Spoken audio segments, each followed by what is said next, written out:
Hey, hon. Hey, honey. What can you say about the plane that crashed in Kolwezi a couple days ago?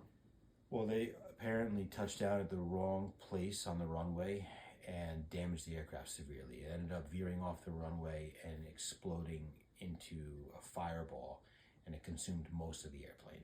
This was an Embraer 145, an ERJ-145, landing at Kolwezi Airport in the Democratic Republic of Congo, runway 29, which is the westerly runway.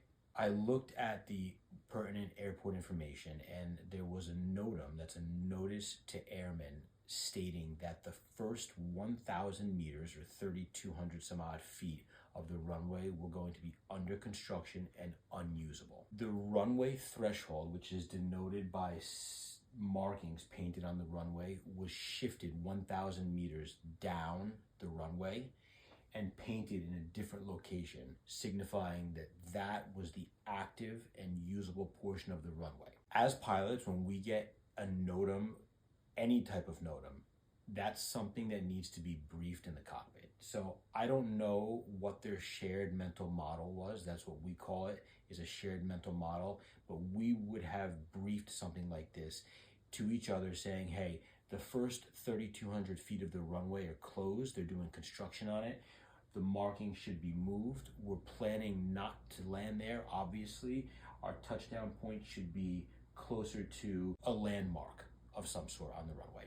When I looked at the video of the passenger recording, I saw that they touched down, and it was a pretty violent touchdown, what seemed to be a little bit before this terminal entryway. When I looked on the map here of Kolwezi Airport, runway 29, from the end of 29 to about where they touched down in the video, I got about 3,300 feet. So the NOTAM seemed to be pretty accurate. I noticed there was some conjecture floating around that the damage to the runway was caused by the aircraft landing, which is absolutely false. I can tell you with certainty that the aircraft did not cause that damage to the runway. The rubble that was seen in the videos was there. The aircraft hit it.